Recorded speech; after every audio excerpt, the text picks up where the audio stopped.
welcome to DM but English Medium, a place for all the rankers. Again we are here with the unit test paper solution. Absolutely इस बार SS का paper लिया गया है. जो scheme दी गई थी उससे थोड़ा हटके पूछा है उन लोगों ने.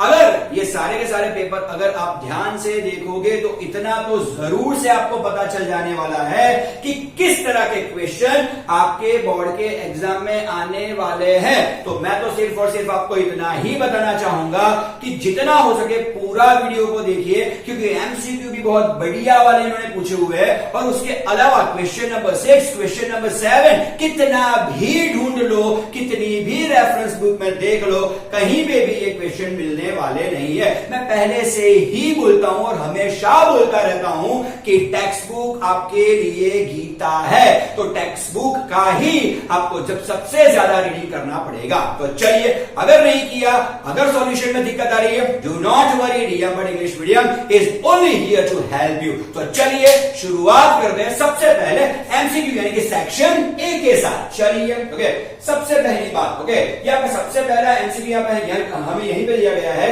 कि sun temple in Gujarat is situated at blank. Okay, so it is situated at option B, Modhera. Everyone must be knowing this. Okay, the Sun Temple in Gujarat is situated option B, Modhera. Okay, चलिए दूसरे पे चलते हैं. Correct the following sentence. Okay, Kaziranga, Corbett, Velavadar, गिर, Dachigram, etc. are the national parks. Obviously, these are the national parks. यहाँ पे marine life का कुछ जिक्र नहीं किया गया है, यहाँ पे इंपॉर्टेंट वर्ड का भी जिक्र नहीं किया गया है. लेकिन अगर सोचा जाए तो ये चीज बिल्कुल ही आम है, बिल्कुल ही ट्रू वाली बात है कि काजीरंगा हो, कॉर्बेट हो, वेरावदर हो, गिर हो या दक्षिग्राम हो, वो सारे के सारे क्या है, तो वो सारे के सारे नेशनल पार्क्स है. हाँ, वो हमारे इंपॉर्टेंट नेशनल पार्क्स है, लेकिन फिर भी नेशनल पार्क्स तो है ही है. तो यहाँ पे ये स्टेटमेंट मैं क्या देना चाहूंगा, इसको ट्रू बोलना चाहूंगा. Yes, the statement is true over here. Okay, चलिए चलते हैं क्वेश्चन नंबर 3 की ओर. Blank state of India ranks first in the production of ground nut. अब ये आपके चैप्टर नंबर 10 में से अच्छी तरह से आप जानते हो, बढ़िया वाला क्वेश्चन है कि पूरे देश में सबसे ज्यादा ग्राउंड नट कहां पे उगाया जाता है, कहां पे प्रोड्यूस किया जाता है, कौन सा स्टेट है जो रैंक नंबर 1 में आता है. गर्व की बात है, वो अपना गुजरात है. और यहां गुजरात ऑप्शन 2 पे है, यानी कि यहां पे हम ले रहे हैं गुजरात. तो गुजरात इज दैट स्टेट जहां पे सबसे ज्यादा ग्राउंड नट का प्रोडक्शन होता है. चलिए चलते हैं क्वेश्चन नंबर 4 की ओर. Let's make a quick revision to that. Find which year did government of India pass the air pollution act. अब यहां तो आपको पूरा ही आंसर लिखना है, आप बिल्कुल छोटा आंसर नहीं लिखेंगे, लेकिन यहां पे हम सिर्फ और सिर्फ सॉल्यूशन का डिस्कशन कर रहे हैं. तो मैं सिर्फ और सिर्फ शॉर्ट में आंसर निपटाने वाला हूं. लेकिन जब भी कभी आप स्कूल के पेपर के लिए जा रहे हो तो आपको पूरा ही आंसर लिखना है. यहां पे अगर देखा जाए तो कब गवर्नमेंट ऑफ इंडिया ने एयर पॉल्यूशन एक्ट पास किया था या पास किया था, तो it was year 1981. You must remember this. It is from our chapter number 16. Absolutely you must remember this. It was 1981 when Government of India passed the Air Pollution Act. तो जब भी कभी आप स्कूल की एग्जाम अगर लिख रहे हो इसको, तो इसको आपको इस तरह से लिखना है कि Government of India passed the Air Pollution Act in 1981. चलिए नंबर 5 पे चलते हैं. State whether the sentence statement is true or false. WTO, World Trade Organization, was founded in the year 1995. Absolutely.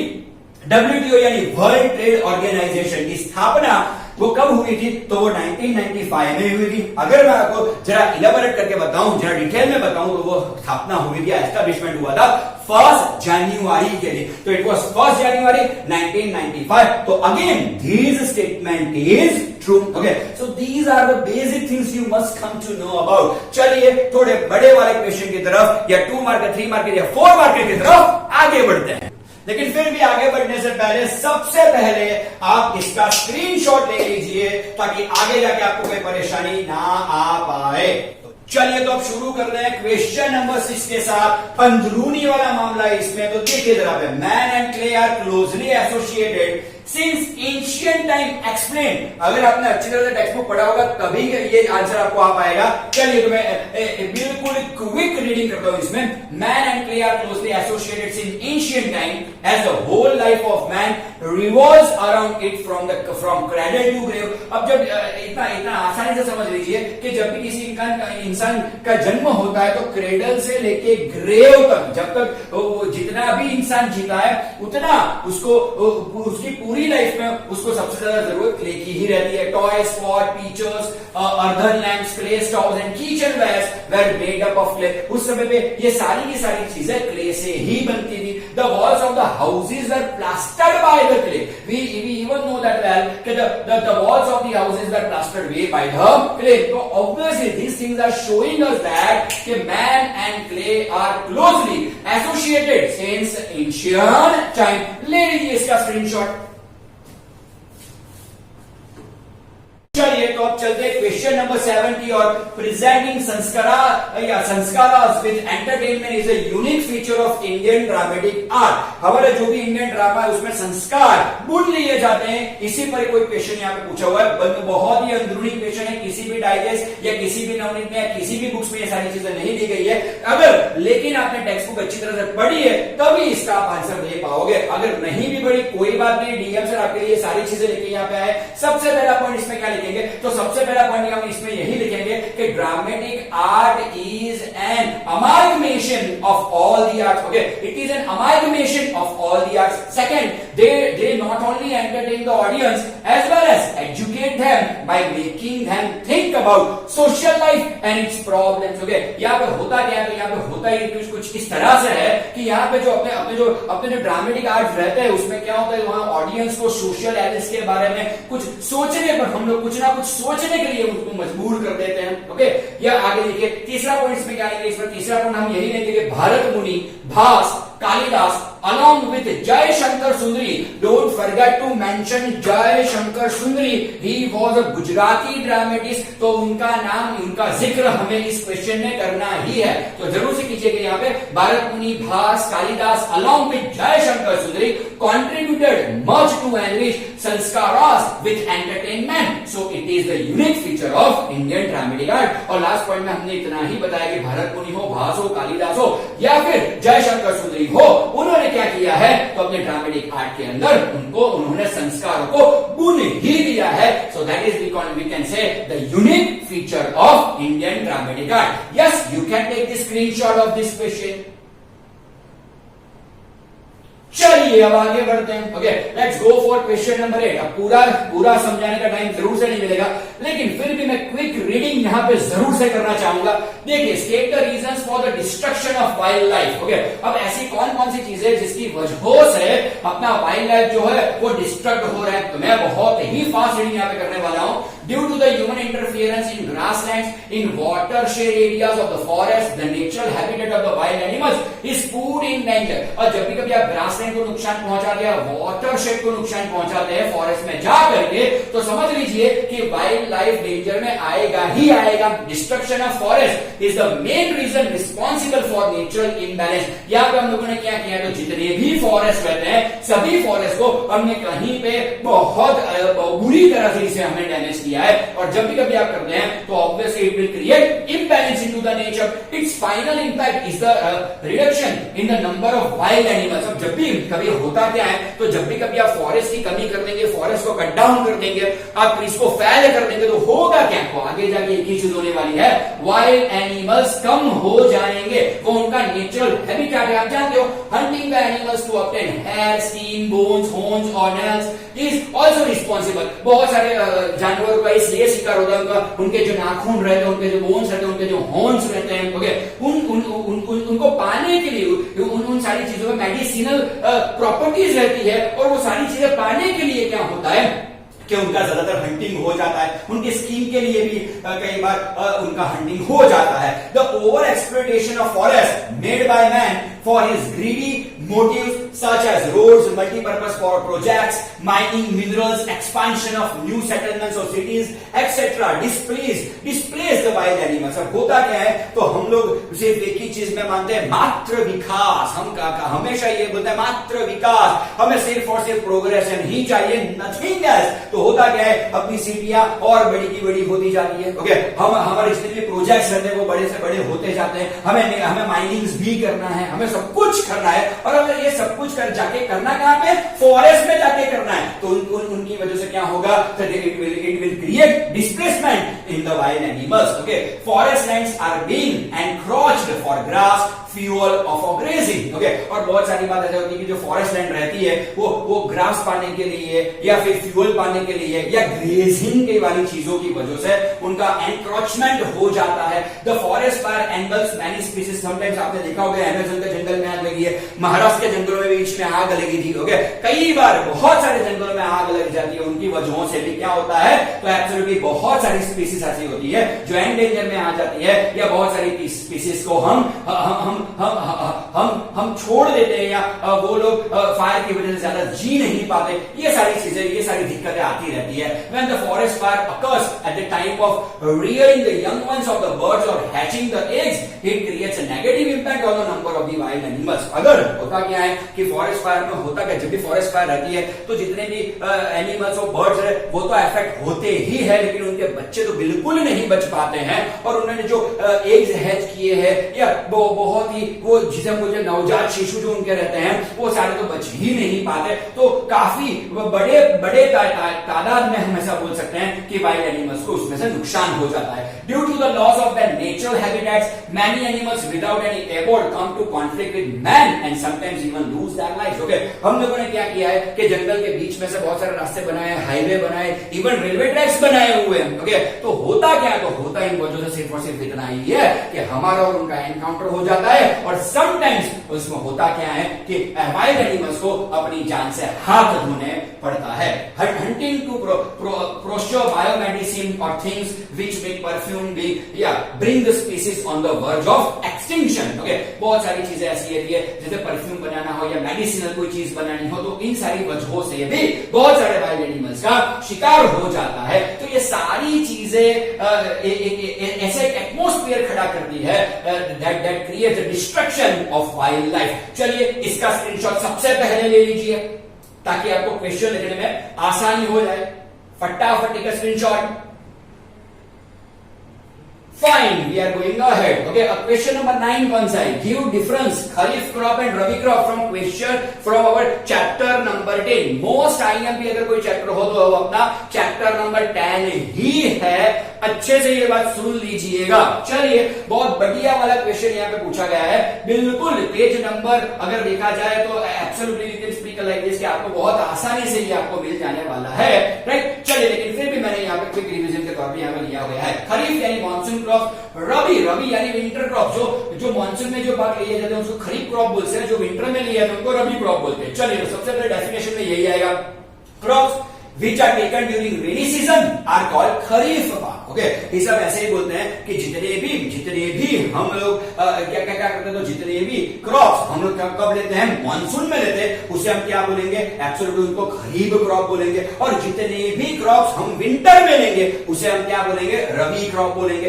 Number 2, time for this crops is from June to July, October to November. अब जानते हो कि यहाँ पे बारिश कब होती है. ज्यादातर इंडिया के जो स्टेट्स रहते हैं उनमें बारिश कब होती है, तो जून या जुलाई में सबसे ज्यादा होती है. ओके, अक्टूबर नवंबर में बारिश कई जगहों पे, साउथ इंडिया में अगर आप जाओगे तो अक्टूबर नवंबर में कुछ ज्यादा ही बारिश वहां पे रहती है. तो इन समय पे, इन 4 महीनों में, इन 5 महीनों में सबसे ज्यादा खरीफ यानी कि मानसून क्रॉप लिए जाते हैं. तो ये रबी क्रॉप यानी कि विंटर क्रॉप कब लिए जाते हैं, तो विंटर के महीने में. तो time for this crop is from October to November, March to April. अक्टूबर नवंबर में रबी पाक भी ले सकते हैं और मार्च और अप्रैल में भी इसे ले सकते हैं. नंबर 3, पैडी, मेज, जुआ, मिलेट, कॉटन, तिल, ग्राउंडनट, मड are kharif crop. So these are the kharif crops. Okay, इन सारी चीजों को हम क्या बोलेंगे, खरीफ क्रॉप बोलेंगे. तो रबी क्रॉप कैसे बोलेंगे, wheat, gram, barley, mustard, links etcetera are the rabi crops. Okay, तो एब्सोल्युटली ये सारे रबी क्रॉप्स है. यहाँ पे एक और पॉइंट भी आप यहाँ पे अगर जोड़ना चाहे तो बिल्कुल जोड़ सकते हैं. इस यहाँ पे ऐसे बोल सकते हैं कि kharif crop does not not required irrigation facilities. Okay, without the help of irrigation facilities, you can take kharif crop. Why? Because it is mainly taken in the monsoon season. Okay, so rainfall हमेशा ही बढ़िया रहता है या अच्छा अगर रहा है तो आपको इरिगेशन की ज्यादा यहाँ पे जरूरत नहीं पड़ेगी. लेकिन अगर आप अपने फार्म में रबी यानी कि विंटर क्रॉप्स ले रहे हो तो होगा क्या? तो होगा क्या कि it is grown with the help of irrigation facility only. आपके फार्म में इरिगेशन फैसिलिटी होनी चाहिए, क्योंकि ये ऐसे महीनों में होता है कि जब ये रबी क्रॉप ऐसे महीनों में लिया जाता है कि जब बारिश नहीं होती. अगर बारिश नहीं होती तो ऑब्वियसली आपको यहाँ पे क्या चाहिए? इरिगेशन फैसिलिटी चाहिए. तो यहाँ पे ऐसा लिख सकते हो कि irrigation facility does not require. यहाँ पे लिख सकते हो irrigation facility is a must thing over here. Okay, is required here, ऐसा हम बोल सकते हैं. चलिए ले लीजिए क्वेश्चन 9 का भी स्क्रीनशॉट. तो चलिए आगे बढ़ते हैं. यार देखिए question number 10, right a short note on Nalanda university. इसके और में तक्षशिला दिया गया है, लेकिन मैंने यहाँ पे ऐसे ही क्वेश्चन को इंक्लूड किया है जो बोर्ड की एग्जाम के लिए भी मोस्ट आईएमपी हो, उनको ही मैंने यहाँ पे इंक्लूड करने का काम किया है. तक्षशिला भी एक इंपॉर्टेंट क्वेश्चन है, लेकिन अगर तक्षशिला और नालंदा में से कोई चीज अगर बोर्ड में आ सकती है तो वो है नालंदा यूनिवर्सिटी. सबसे पहले मैं आपको ये चीज जरूर से बताना चाहूंगा, ये चीज टेक्स्ट बुक यहीं पे नहीं है, इसलिए मैं आपको बताना चाहूंगा what is Nalanda. Nalanda is an amalgamation of 3 words. That is नालम, ना, आलमदा. इट्स कॉल्ड ना आलमदा is equal to what? Is equal to where knowledge never stops. Nalanda माने क्या? तो नालंदा का फुल ये 3 संस्कृत वर्ड से बना है. ना, आलमदा, ये तीनों के तीनों संस्कृत वर्ड है, जिसका मीनिंग क्या होता है? जिसका मीनिंग होता है कि एक ऐसी जगह वेयर नॉलेज नेवर स्टॉप्स, जहां पे नॉलेज बिल्कुल ही नहीं रुकता. एक छोटी सी चीज आपको बताना यहाँ पे जरूर से चाहूंगा कि नालंदा यूनिवर्सिटी में हुआ क्या था. तो नालंदा यूनिवर्सिटी में कुछ हुआ इस तरह से था कि मुगल से उस पर अटैक कर दिया था, और मुगल से जब उस पर अटैक कर दिया तो तकरीबन 3 लाख से ज्यादा पुस्तकें वहां पे जलाई गई थी, जो हैंड रिटन थी, जिसे हम अपना कल्चर बोल सकते हैं. और नालंदा यूनिवर्सिटी की लाइब्रेरी को जब चलाया गया था तब तकरीबन 3 महीने तक वो आग जलती रही थी. So simple is this. Okay, तो ये काम किया किसने था? तो वो मुगल साम्राज्य का बख्तियार खिलजी नाम का आदमी था. बख्तियार खिलजी, जिसने नालंदा यूनिवर्सिटी को पूरा जला के निस्तो नाबूद कर दिया था, और जितना भी नॉलेज था वो नॉलेज उसने तबाह कर दिया था. तो that was all about Nalanda university. लेकिन वो सब तो एक्स्ट्रा नॉलेज की बात है. यहां पे देखिए, I am going very quick over here. Answer: ancient Nalanda university was situated at Bargaon village of Patna district in Bihar. वो कहां पे? तो बड़गांव विलेज पटना डिस्ट्रिक्ट में है. The Nalanda give more importance in Buddhist and Jain tradition. Nalanda university 2 चीजों को बढ़ावा देता है, एक बुद्धिस्ट और जैन ट्रेडिशंस को. Number 3, this ancient university also became pilgrimage of Jains as Mahavir Swami had perform 14 Chaturmas here. यहां पे महावीर स्वामी खुद आए हैं और उन्होंने वहां पे चतुर्मास भी किए हुए हैं. ओके, तो आप इतने से समझ लीजिए कि नालंदा यूनिवर्सिटी उस टाइम की हार्वर्ड यूनिवर्सिटी हम जरूर से बोल सकते हैं. In the 5th century, Kumaragupta had built a monastery here. Special monasteries were built for dwelling of students. There were thousands of priceless treasures of manuscripts. This was a pious place of Indian culture. अगर ऐसा देखा जाए तो वहां पे क्या हुआ था? तो वहां पे कुमारगुप्त ने बहुत सारी हॉस्टल, जिसे हम बोलते हैं हॉस्टलें बनवाई हुई थी. ओके, यहाँ पे हॉस्टल को क्या बोला जाता है? मॉनेस्ट्री बोला जाता है. तो बहुत सारी मॉनेस्ट्री बनाई गई थी. स्टूडेंट्स यहाँ फ्री में रह सकते थे, फ्री में खा सकते थे, फ्री में क्लोथ्स ले सकते थे. सब कुछ यहाँ पे फ्री था. Where knowledge is always free, that was our Nalanda university. Okay, बहुत ही पायस जगह उसे बोला जाता था. ओके, और बहुत सारी लाखों की संख्या में वहां पे हैंड रिटन बुक्स थी. ओके, द ग्रेट ट्रैवलर हुमसुंग, या ये आपको एमसीक्यू में भी आगे जाके आ सकता है, लेकिन अभी इसकी ज्यादा चर्चा नहीं करेंगे. Hiuen Tsang also came here. He took 657 books from here to China. Hiuen Tsang नाम का एक बहुत बड़ा वाला ट्रैवलर था, वो यहाँ पे आया था, और वो यहाँ से वो 657 बुक्स यहाँ से वो चाइना लेके गया था. ये बात कब की है? 7th century की ये बात है. A student who passed out from Nalanda was considered the ideal student of India. India. जो भी लड़का यहाँ से पास करता था उसे आइडियल स्टूडेंट बोला जाता था। क्यों? क्योंकि वो नालंदा से पास आउट है, इस वजह से। During 5th to 11th century education was best at Nalanda. Okay, absolutely 6th to 11th century it was burned down in 12th century actually. यहाँ पे टेक्स्ट बुक में इन सारी चीजों का जिक्र नहीं है, लेकिन फिर भी मैं आपको कुछ एक्स्ट्रा नॉलेज बताने की बात कर रहा हूं। तो education was best at Nalanda and in India that time had the best libraries of the world were available. Its book repository यानी कि लाइब्रेरी was known as धर्मगुंज। उसकी लाइब्रेरी को क्या बोला जाता था? तो नालंदा यूनिवर्सिटी की लाइब्रेरी को हम धर्मगुंज बोलते हैं। धर्मगुंज का मीनिंग क्या? Deep knowledge. धर्मगुंज माने क्या? Deep knowledge, a place where you get deep knowledge, that's called Dharmaganj in Sanskrit. Deep knowledge is known as Dharmaganj in Sanskrit. These are all the Sanskrit words, उसे धर्मगुंज बोला जाता था। Many students of India and abroad used to come for study and research in the library of Nalanda university. Food clothing were free of cost. Food ले लो, lodging ले लो, clothes ले लो, सब कुछ यहाँ पे फ्री था। और इंडिया से, अब्रॉड से, सभी से बच्चे यहाँ पे पढ़ने के लिए आते थे। There were 7 huge halls, 7 hall यहाँ पे। There were 300 rooms for delivering lecture. 300 rooms है, 300 क्लासरूम्स है जहां पे आप लेक्चर्स ले सकते हो। Today only the ruins of the great university. Okay, लेकिन आज सिर्फ और सिर्फ नालंदा यूनिवर्सिटी का हमें रूल्स ही देखने को मिलेगा, डिग्रीज ही हमें देखने को मिलेगा। और ये सारी चीजें की किसने? तो that person was Bakhtiyar Khilji. Bakhtiyar Khilji ने नालंदा यूनिवर्सिटी को पूरा जला डाला था 12th सेंचुरी में। चलिए छोड़ दें ये सारी चीजें, सबसे पहले स्क्रीनशॉट ले लीजिए नालंदा यूनिवर्सिटी का। चलिए आगे बढ़ते हैं। Okay, give detail information about roadways, drainage, town planning of Mohenjodaro. Roadways की यहाँ पे बात चल रही है, ड्रेनेज की बात कर रही है, और टाउन प्लानिंग। आप तो जानते हो कि टाउन प्लानिंग के बारे में सबसे बेस्ट वाला अगर कोई हो तो वो मोहेंजोदड़ो ही है। लेकिन थोड़ा फास्ट चलते हैं। चलिए, from the point of view of town planning, Mohenjodaro is the best. Houses were built on high plains to protect them from floods and dampness. The houses of rich people were double-storied, having 5 to 7 rooms, while those of poor people were single-storied, having 2 or 3 rooms. सबसे पहले तो मोहेंजोदड़ो best planning माना जाता है। वो लोग घर बहुत ही ऊंचे वाले बनाते थे, वही बड़ी ऊंची प्लिंथ वाले घर बनाते थे, ताकि भेज वगैरह, डैम्पनेस वगैरह, पानी वगैरह, फ्लड वगैरह कुछ आ ना पाए। यहाँ अगर देखो तो जो अमीर आदमी है उसका 2 या 3 माले का मकान रहता था, और जो गरीब है या मिडिल क्लास है या जो लोअर मिडिल क्लास है वो छोटे बहुत मकानों में वहां पे रहते थे। Okay, the main entrance of the house is open on the side ends. अभी हमारे घर के दरवाजे सामने की तरफ खुलते हैं, लेकिन मोहेंजोदड़ो में दरवाजे साइड की तरफ खुलते थे, ऐसा वो बताना चाहते हैं। Remains of store house, kitchen and bathroom were found in every house. Bathroom था, किचन था, सब कुछ वहां पे उनके घर के अंदर ही था। आज के घर हम जो मॉडर्न जमाने के जो घर देखते हैं उसकी तरह ही उनके घर उस टाइम पे भी थे। There was proper arrangement of doors, windows to keep the house is airy and ventilated. Airy और वेंटिलेटेड लेने के लिए वहां पे डोर्स, विंडोज, सारी चीजें वहां पे थी। तो सही ले लीजिए स्क्रीनशॉट। के टाउन प्लानिंग अभी ड्रेनेज और रोडवेज बाकी है। चलिए, अगर रोड्स की अगर बात करें तो रोड्स में कितने कितने पॉइंट्स आपको इंक्लूड करना है, ये सारा कुछ लिखना है, लेकिन कौन कौन से पॉइंट आपको बिल्कुल मिस नहीं करना है। तो at that time the roads were of 9.70 meters wide.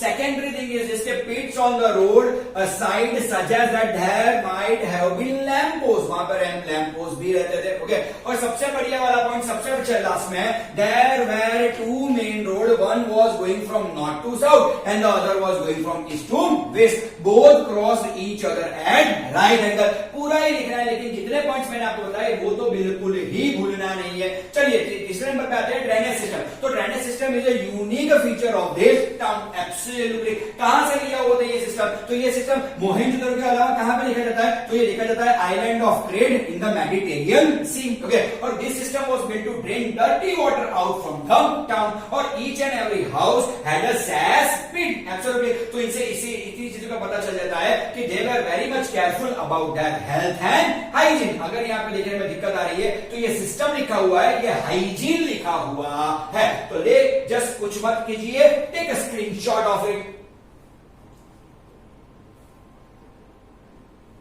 चलिए थोड़ा और आगे बढ़ते हैं। Now we are going for the explain the technical reforms to place in Indian agriculture.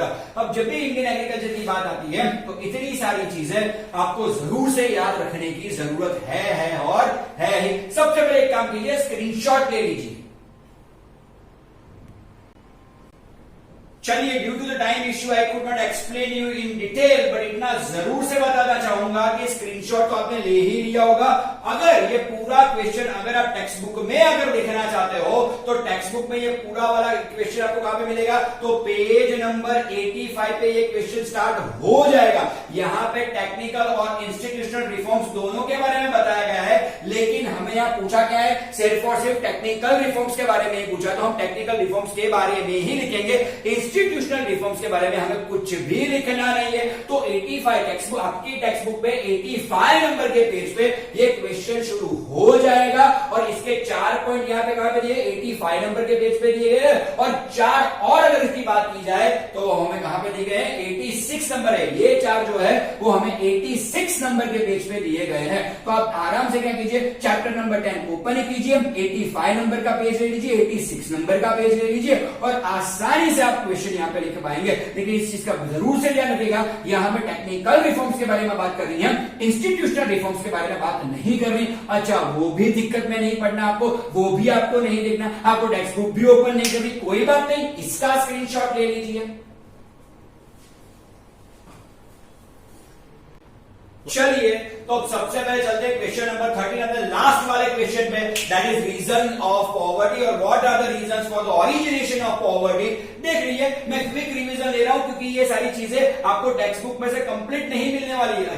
Question number 12 में क्या था कि पूरी तरह से हमने आराम से क्वेश्चन टेक्स्ट बुक से मिल जाता है, इसमें नहीं मिलता, तो यहाँ पे मुझे कुछ समझाना पड़ेगा आपको। सबसे पहले डिक्रीज इन इनकम ऑफ और agriculture sector because of insufficient development in the field of agriculture. यहाँ पे एग्रीकल्चर की फील्ड में जितना चाहिए इतना प्रोग्रेस नहीं हुआ, इन वजहों से क्या हुआ है, तो रूरल पॉवर्टी कुछ ज्यादा ही बढ़ रही है। आप जानते ही हो, अगर रूरल पॉवर्टी या अर्बन पॉवर्टी की बात करें तो रूरल पॉवर्टी सबसे ज्यादा है इंडिया में, और जो भी रूरल इंडिया है वो करता क्या है, वो डिपेंड करता है एग्रीकल्चर पे। तो अगर एग्रीकल्चर ही डेवलप नहीं है तो ये चीज तो ये दिक्कत तो आने ही वाली है। Number 2, lack of alternative employment apart from farming. Farming के अलावा उनके पास और कोई काम धंधा है ही नहीं, तो उनको क्या होता है, वो सीजनल चीजें अनएम्प्लॉयमेंट बोलते हैं, वो भी उनको फेस करना पड़ता है। Lack of knowledge regarding other employment, education, skill training in the rural area. और रूरल एरिया में अगर हम जाएंगे तो वहां उन लोगों के पास ज्यादा नॉलेज नहीं है, एजुकेशन नहीं है, स्किल नहीं है, टैलेंट नहीं है, कोई इंस्टीट्यूशन भी नहीं है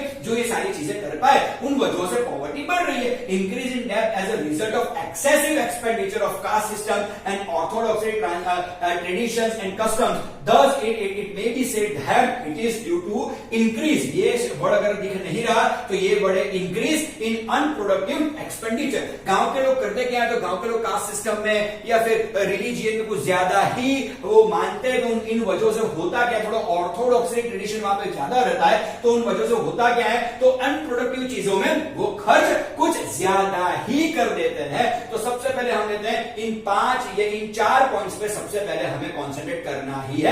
just take a screenshot of it. चलिए थोड़ा और आगे बढ़ते हैं। ओके, कहीं possible due to illiteracy the poor become a victim of exploitation and injustice। यहाँ पे होता क्या है, तो यहाँ एक्चुअली illiteracy की वजह से exploitation होता है, injustice होता है। along with that they are not able to get proper benefit of the government scheme because of lack of information। उन लोगों को गवर्नमेंट स्कीम के बारे में ज्यादा पता ही नहीं होता, तो अगर गवर्नमेंट स्कीम के बारे में पता ही नहीं है तो ऑब्वियसली वो उसका उन सब सारी चीजों का बेनिफिट नहीं ले पाएंगे। Due to economic necessities and economic welfare of the poor section of the society during formation of economic policy. यहाँ सरकार की भी दिक्कत आ जाती है कि जब भी कभी इकोनॉमिक पॉलिसी को फॉर्म करने की बात आती है तो इकोनॉमिक पॉलिसीज में कभी भी जितने भी लोग पुअरेस्ट हैं उनके बारे में कभी भी चर्चा या डिस्कस नहीं किया जाता, उनको इकोनॉमिक पॉलिसी में ऐड नहीं किया जाता। वो भी एक रीजन हो सकता है पॉवर्टी के लिए। Production of cash crops, cash crops किसने यहाँ पे लाया था, तो कैश क्रॉप इंडिया में सबसे पहले लाए थे ब्रिटिशर्स। अभी भी बहुत सारे फार्मर्स ऐसे हैं जो सिर्फ और सिर्फ कैश क्रॉप ही अपने फार्म में उगाते हैं, ये सबसे बड़ी दिक्कत है, राइट। तो was encouraged by production edible crops was reduced, this triggered the scarcity of food, grains, pulses and price rise because of which people could not get milk price. Price, right. अब होता क्या है, तो जितनी भी pulses रहती है, rice रहती है, व्हीट रहती है, ग्रेन्स रहते हैं, इन सारी चीजों के पीछे फार्मर्स अपना वक्त नहीं बर्बाद करते। वो लोग कैश क्रॉप्स में मानते हैं कि एक बार हो गया सीधा पैसा हाथ में आया, एक बार हो गया जाके बेचा सीधा पैसा हाथ में आया। वो लोग इन चीजों की प्रोडक्शन में ही अपना एफर्ट्स लगाते हैं, अपने जमीन को लगाते हैं। तो होता क्या है, तो एडिबल चीजें दिन ब दिन महंगी होती जाती है और होता क्या है, उनका प्रोडक्शन लो होता जाता है। तो कैश क्रॉप की तरफ उनका झुकाव कुछ ज्यादा ही रहता है। चलिए लास्ट वाले पॉइंट पे चलते हैं। Because of execution of economic reforms rural economy collapse. Okay, अब हुआ क्या, तो इकोनॉमिक रिफॉर्म्स में कहीं पे भी रूरल की बात ही नहीं थी, तो इकोनॉमी जो रूरल इकोनॉमी थी वो कोलैप्स हो चुकी है। College and small scale industries, अगर इंडस्ट्रीज अच्छी तरह नहीं दिख रहा तो मैं दोबारा बताना चाहूंगा कि ये वर्ड है industries. Broke down, migration increase, income in agriculture sector decrease. क्या हुआ, तो रूरल की जितनी भी इकोनॉमी वो कोलैप्स हो चुकी है, वहां पे जो छोटी बड़ी इंडस्ट्रीज थी वो भी कोलैप्स हो चुकी है, माइग्रेशन बढ़ चुका है, एग्रीकल्चर सेक्टर कंप्लीटली डिस्ट्रॉय हो चुका है। तो ये सारी चीजें पॉवर्टी के लिए एक रीजन हो सकती है। अभी भी कुछ बाकी है, लेकिन take a screenshot of it first. Poor people are becoming victims of malnutrition and diseases। यहां पर देखिए हमेशा गरीब लोगों को ही malnutrition का प्रॉब्लम रहता है और वो विक्टिम हो जाते हैं बहुत सारे डिजीजेस के। Expenditure on health increase, although income was static but expenditure on medicine increase. अगर सारे के सारे डिसीज अगर गरीब लोगों को ही होंगे तो उनके मेडिकल का खर्चा बढ़ेगा। अगर उनका मेडिकल का खर्चा बढ़ता है लेकिन उनकी इनकम नहीं बढ़ रही है तो गरीब और गरीब होता ही है। Due to change in technology, tradition, business, cottage industries etcetera were deteriorate and unemployment had increased। अब हुआ क्या, तो टेक्नोलॉजिकल चेंजेस के कारण या ट्रेडिशनल बिजनेस ब्रोक डाउन होने की वजह से, कॉटेजेस इंडस्ट्रीज खत्म होने की वजह से हुआ क्या है, तो अनएम्प्लॉयमेंट बहुत सारे हिस्सों में बढ़ चुका है। There was an increase in population growth, या अपना जो पॉपुलेशन ग्रोथ है वो दिन ब दिन बढ़ रहा है। डेथ रेट डिक्रीज, और सामने डेथ रेट डिक्रीज हो रहा है। एवरेज लाइफ स्पैन इंक्रीज, सभी के एवरेज जो लाइफ स्पैन है वो बढ़ रहे हैं। या supply of labour increase in comparison to demand of labour, जितनी भी लेबर की डिमांड है उससे ज्यादा लेबर सप्लाई हो रहा है। सो अनएम्प्लॉयमेंट इंक्रीज, इन सारी वजहों से अनएम्प्लॉयमेंट बढ़ रहा है, right. Actually on the other side the production of things and basic requirement decrease, और जितनी भी बेसिक रिक्वायरमेंट की जीवन जरूरी चीजें जिसे हम बोलते हैं उसका प्रोडक्शन डिक्रीज हो रहा है। There was a price rise, और इन सारी चीजों की वजह से प्राइस राइज, इन्फ्लेशन बढ़ रहा है। Downfall in purchase power was experience, downfall in purchase power, एक आदमी का एक परचेज पावर रहता है, वो परचेज पावर बिल्कुल डाउन चला गया है। लिविंग स्टैंडर्ड डिटोरियोरेटेड, दस पॉवर्टी इंक्रीज, लिविंग स्टैंडर्ड भी कम होता जा रहा है। तो इन सारी वो चीजों की वजह से पॉवर्टी इंक्रीज हो रही है। अगर पॉवर्टी नहीं दिखाई दे रहा तो यहां पे मैंने लिखा हुआ है पॉवर्टी इंक्रीज। बस तो ये था आपका पूरा paper, take a screenshot of it.